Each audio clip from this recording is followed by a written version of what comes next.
এই মুহূর্তে আবহাওয়ার গুরুত্বপূর্ণ খবর। 20 থেকে 21 বা 22 তারিখের মধ্যে ঝড় বৃষ্টি হতে পারে দক্ষিণবঙ্গে, যার মধ্যে একদিন কাল বৈশাখী ঝড়ের সম্ভাবনা কিন্তু রয়েছে। এদিকে ঘূর্ণিঝড় নিয়ে বড় আপডেট বেরিয়ে এসেছে। আমরা এই ভিডিওতে পুরো বিষয়টাকে আলোচনা করব। আজ আবহাওয়া পরিস্থিতি কেমন থাকবে দেখব। এর পাশাপাশি তাপপ্রবাহের সতর্কতা ইতিমধ্যে আবহাওয়া দপ্তর 17 তারিখ থেকে জারি করেছে, সেটাও আমরা এই ভিডিওতে জানার চেষ্টা করব। তাপমাত্রা কোন দিকটাতে একদম তেড়ে উঠবে আর কোন দিকটাতে একটু কম থাকবে সেটা জানাবো। আগের ভিডিওগুলোতে কিছুটা বলেছিলাম, এই ভিডিওতে আর একটু বলবো। উত্তরবঙ্গেও থাকবে তাপপ্রবাহ, এর পাশাপাশি দক্ষিণবঙ্গেও থাকবে তাপপ্রবাহ। তবে সেটা একটা বড় সময়ের মতো দীর্ঘ সময় ধরে চলবে না, যেটা গতবারে চলেছিল লম্বা সময় ধরে, সেটা নয়। জাস্ট 2 থেকে 3 দিনের তাপপ্রবাহের ব্যাপার থাকবে, গরম অস্বস্তিকর অবস্থা থাকবে, এরই মধ্যে ঝড় বৃষ্টির প্রবণতা থাকবে। কারণ ওই গরমকে কাজে লাগিয়ে ঘূর্ণাবর্ত তৈরি হয়ে যাবে এবং সেটাই কিন্তু বৃষ্টিপাত ঘটিয়ে দিতে পারে বেশ কিছু অংশে। এগুলো দেখব কোথায় কোথায় জোরালো বৃষ্টিপাত এবং সঙ্গে বজ্র বিদ্যুৎ হতে পারে, এইগুলো কি আমরা এই ভিডিওতে আলোচনা করব। ভিডিওটি ভালো লাগলে একটা লাইক করে দেবেন, শেয়ার করবেন সতর্কতা মনে করলে। পাশাপাশি আজ আপনার এলাকায় আকাশ কেমন পাচ্ছেন, আকাশ পুরোপুরি পরিষ্কার নাকি আংশিক মেঘলা, অবশ্যই কিন্তু কমেন্ট করে জানাবেন। আর নতুন হলে চ্যানেলটিকে সাবস্ক্রাইব করে রাখুন।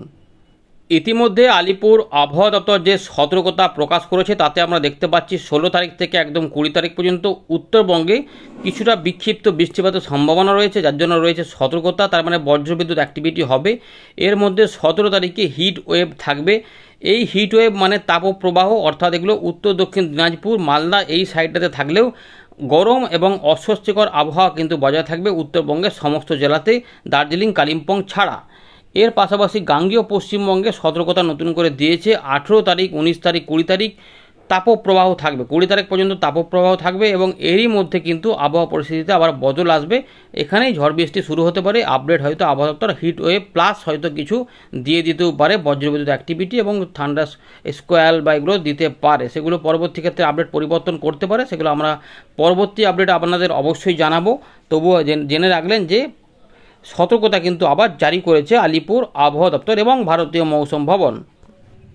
এবারে আমরা চলে এলাম উইন্ডির লাইভ স্ক্রিনে। ইতিমধ্যে আমরা যেটা দেখতে পাচ্ছি যে তাপমাত্রা দেখুন, উত্তর পশ্চিম ভারতে 42, 41 হয়ে দিকে আসছে এবং ধানবাদের কাছে যেটা আমরা দেখতে পাচ্ছি 38 এবং কলকাতা 34, রাজশাহী 36, ঢাকা 37, চট্টগ্রাম 34 এবং রংপুরের আশপাশ থেকে দিনাজপুরে আলিপুরদুয়ার কোচবিহারের দিকগুলোতে 35 থেকে 36-এর মধ্যে থাকছে, আসামের দিকে 34 এবং এদিকে ত্রিপুরার দিকে আমরা দেখতে পাচ্ছি দুপুরের দিকে মোটামুটি ওই 36 থেকে 37-এর আশেপাশে থাকছে। আগরতলা 35, আমবাসা এগুলোতে 36, 37, 37, এইটাতেই কিন্তু আবার পরিবর্তন হবে।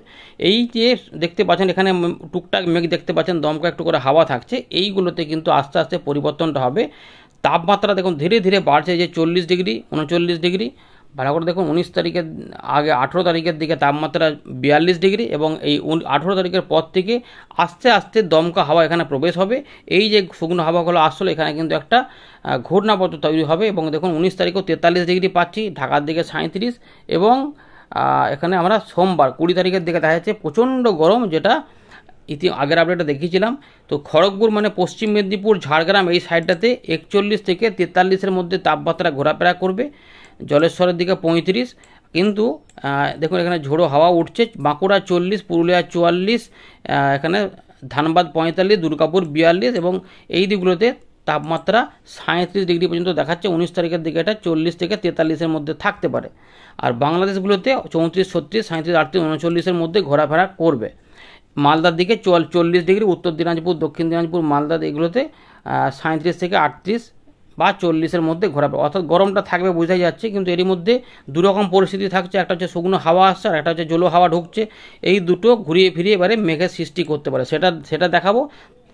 দেখুন সেটার জন্য আমরা বজ্রগর্ভ মেঘে যাচ্ছি, বৃষ্টিপাত হবে কিনা দেখুন। 18 তারিখের দিকে উত্তর পূর্ব ভারতে এবং বাংলাদেশে কিছু অংশে বৃষ্টিপাতের মেঘ তৈরি হতে পারে। 19 তারিখের দিকে এইটা উত্তরবঙ্গে বজ্রগর্ভ মেঘ এবং দক্ষিণবঙ্গে কিছু কিছু অংশে, সেটা মুর্শিদাবাদ বা নদিয়া, বর্ধমান এবং ঝাড়গ্রাম পশ্চিম মেদিনীপুরের কিছু কিছু অংশে বৃষ্টিপাতের মেঘ তৈরি করতে পারে। তবে উত্তরবঙ্গে এখানে বজ্রগর্ভ মেঘ তৈরি হবে, যেটা রাজশাহী থেকে রংপুর হয়ে দিনাজপুর মালদা হয়ে যেটা ঢাকা এবং তার সঙ্গে ময়মনসিংহ সিলেট এই এলাকাতে 19 তারিখের দিকে সম্ভাবনা থাকছে এবং ঢাকার দিকে দেখা যাচ্ছে এবং ত্রিপুরার দিকে আশেপাশে একটু হতে পারে।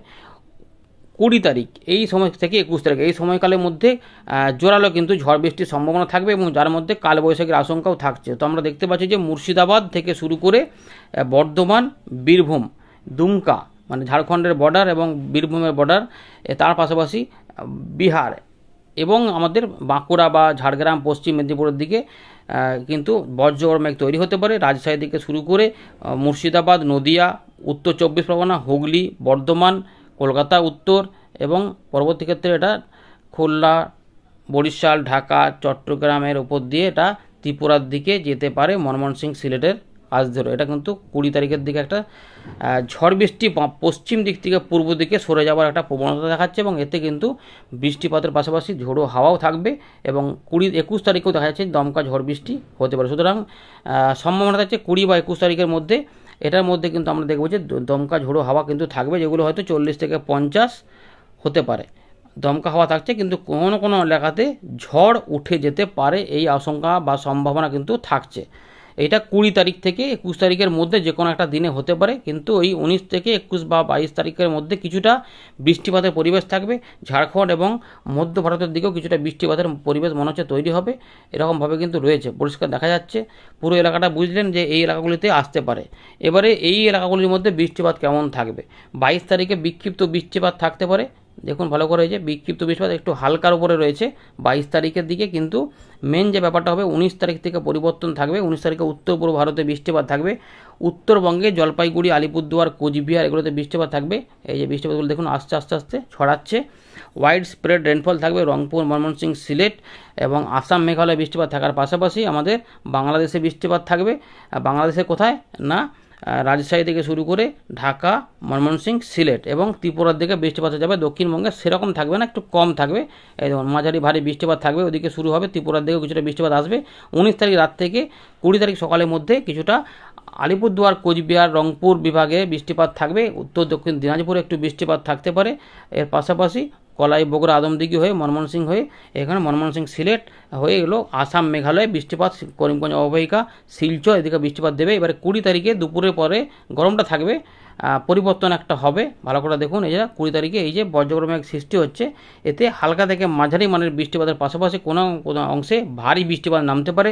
সম্ভাবনা থাকছে বীরভূম, মুর্শিদাবাদ, নদিয়া এবং পূর্ব বর্ধমান এই এলাকাতে জোরদার বৃষ্টিপাত হতে পারে। ভালো করে দেখেন, এবং উত্তর 24 পরগনা এইগুলো কোথাও কোথাও আসতে পারে, তবে একটু অদল বদল হবে মনে হচ্ছে। পুরুলিয়া বা বাঁকুড়া বা পশ্চিম মেদিনীপুর, ঝাড়গ্রামে বৃষ্টিপাত হবে, বৃষ্টিপাত কিন্তু হতে পারে। সব জায়গাতে একটা সম্ভাবনা জানাবে আবহাওয়া দপ্তর হয়তো এই তারিখে, কিন্তু মেন ব্যাপারটা হচ্ছে কি এই এলাকার উপর দিয়ে বৃষ্টিপাত যেতে পারে, ডান দিকে সরবে। সেক্ষেত্রে এই পুরো এলাকা দেখুন, এবারে ওই যে আগে দেখালাম বজ্রগর্ভ মেঘ, এবারে দেখুন বৃষ্টিপাতগুলো এইভাবে কোথাও কোথাও মাঝারি ভারী হতে হতে ঢাকার উপর দিয়ে কিন্তু ময়মনসিংহ, সিলেট হয়ে ধীরে ধীরে এভাবে সরে সরে যেতে পারে।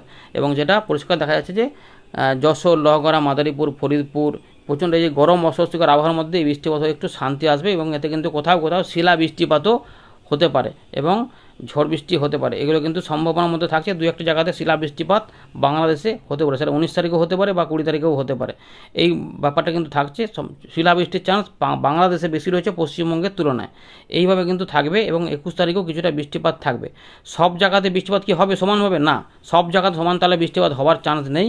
কিছু অংশে বেশি, কিছু অংশে কম, তবে ঘুরিয়ে ফিরিয়ে এদিক ওদিক করে উপকূলবর্তী জেলাগুলিতেও হতে পারে, সম্ভাবনা কিন্তু এখনও থাকছে। এটা হয়ে গেল আগামী কয়েকদিনের আবহাওয়া পরিস্থিতি। এবারে আমরা দেখব যে ঘূর্ণিঝড়, নিম্নচাপ এগুলো দিয়ে কী হবে। তো প্রথমে আমরা এখানে দেখে নিচ্ছি, দেখুন এই যে বৃষ্টিপাত ECMW মডেলে প্রথমে দেখাচ্ছি, তারপর GFS দেখাবো। তার মানে যেটা আমাদের আগের আপডেটে দেখেছিলাম যে দক্ষিণ বঙ্গোপসাগর এবং সংলগ্ন এলাকাতে ঘূর্ণাবর্ত থেকে নিম্নচাপ তৈরি হতে পারে এবং সেটা পূর্ব দিকে এগোনো সম্ভব না। কমন ব্যাপারটা হচ্ছে গিয়ে এইখানে তৈরি হবে ঘূর্ণাবর্ত থেকে নিম্নচাপ এবং সেটা শেষ ভাগের দিকে পূর্ব দিকে সরে যাওয়ার চান্স বেশি। যেটা যদি উত্তর দিকেও যায় সেভাবেও যদি হয় এদিক দিয়ে বেঁকে যাবে। মায়ানমারে ঢুকলেও মায়ানমারে সোজাসুজি চলে যেতে পারে। যদি চট্টগ্রামের দিকে যায় তাহলে মিজোরাম, মণিপুরের দিক দিয়ে যেতে পারে। এইভাবে কিন্তু ব্যাপারটা রয়েছে আর কি। অর্থাৎ এতে অনেকটা পরিবর্তন এখনও হবে, কারণ এখনও যেহেতু ঝড় বৃষ্টি আমাদের বাংলার দিকে রয়েছে, সেগুলো পরিবর্তন হওয়ার পরে এতে আসল পরিবর্তনটা বোঝা যাবে। কিন্তু দেখুন ভালো করে, আন্দামান নিকোবর দ্বীপপুঞ্জের উপর দিয়ে এটা মায়ানমারের দিকে যাওয়ার একটা চেষ্টা করছে এবং শেষ দিকে উত্তর ভাগে ওঠার একটা চেষ্টা করছে। অর্থাৎ এই দিক দিয়ে উত্তর পূর্ব দিক বরাবর এগিয়ে যাওয়ার চেষ্টা করছে একটা। এই ব্যাপারটা হচ্ছে দেখুন আস্তে আস্তে এটা উপর দিকে উঠছে এই জায়গায়। এই ব্যাপারটাকে লক্ষ্য রাখতে হবে এতে, কারণ আপডেটে পরিবর্তন হলেও এই বৈশিষ্ট্যটা কিন্তু মডেলগুলিতে পাওয়া যাবে শেষ ভাগের দিকে, অর্থাৎ আস্তে আস্তে কমন একটা ব্যাপার উঠে আসবে, সব জায়গাতে কমন। এটা ইসিএম ডব্লিউ মডেলে দেখলাম যে একটা নিম্নচাপ গভীর টাইপের, যেটা মায়ানমারের দিকে যাওয়ার একটা সৃষ্টি করছে, যেটা ঘূর্ণিঝড় হিসাবে দেখাচ্ছে না আপাতত। ইসিএম ডব্লিউ মডেলের পর আমরা চলে এলাম জিএফএস মডেলে। জিএফএস মডেলে দেখুন একটা বড় সিস্টেম দেখাচ্ছে, যেটাও কিন্তু 22 তারিখের দিকে ওই একই জায়গাতে, ভালো করে লক্ষ্য করে দেখুন, এই জায়গাটাতে দক্ষিণ বঙ্গোপসাগর সংলগ্ন এলাকাতে ঘূর্ণাবর্ত, এই ঘূর্ণাবর্তটা আস্তে আস্তে শক্তি বাড়াচ্ছে, নিম্নচাপ তারপরে গভীর নিম্নচাপ হওয়ার প্রবণতা দেখাচ্ছে। 23 তারিখের পর 24 তারিখে দেখুন এটাও কিন্তু উত্তর দিকে ওঠার একটা চেষ্টা করছে, ভালো করে লক্ষ্য রাখুন এই ব্যাপারটা, উত্তর দিকে ওঠার চেষ্টা করছে, শক্তি বাড়াচ্ছে মধ্য বঙ্গোপসাগরে। এবং যেটা এই জায়গাতে কিন্তু কতটা শক্তিশালী একবার দেখে নিই, বায়ু মোটে আবার ফেলে দেখি এটা কত গতিবেগ পাওয়া যাচ্ছে। বায়ুর গতিবেগ আপাতত 81 থেকে 82 কিলোমিটার, ক্যাটেগরি 2, ঘূর্ণিঝড়ের ইঙ্গিত দিচ্ছে, ঘূর্ণিঝড় রিমালের ইঙ্গিত দিচ্ছে জিএফএস মডেল। আমরা আবার বায়ু ঝাপটা মোডে গেলাম, অনেকটা এলাকা জুড়ে যেতে পারে, এইভাবে কিন্তু এটা ওঠার চেষ্টা করছে। ভালো করে দেখুন এটা কিন্তু শেষে কোন দিকে যায়, এটা আপাতত উত্তর উড়িষ্যার দিকে যাওয়ার চেষ্টা করছে। যদি যায় তাহলে আমাদের গাঙ্গেয় পশ্চিমবঙ্গ সহ বিস্তীর্ণ এলাকাতে বৃষ্টিপাত কিন্তু থাকবে। আপাতত এরকম পাওয়া যাচ্ছে, প্রচণ্ড ঝড় উপকূলবর্তী এলাকাতে হবে। তো দুটো মডেল এখনও কন্ট্রাডিকশান আছে, শুধুমাত্র কমন এইখানে উৎপত্তি হচ্ছে এবং উত্তর দিকে এগোবে, এবং সেটা শেষে কোন দিকে যায়, উত্তর পূর্ব দিকে যাওয়ার চান্স, অর্থাৎ এদিকে ঢুকলেও এটা পশ্চিমবঙ্গের উপর দিয়ে বাংলাদেশ যেতে পারে। এই ব্যাপারগুলো ফিচার্সগুলো বা বৈশিষ্ট্যগুলো আছে, এতে আরেকটু পরিবর্তন হবে, আর একটু মানে অনেকটাই পরিবর্তন হয়তো হবে। আস্তে আস্তে এই আপডেট আমরা পাবো, সেটা জানাবো। ধন্যবাদ।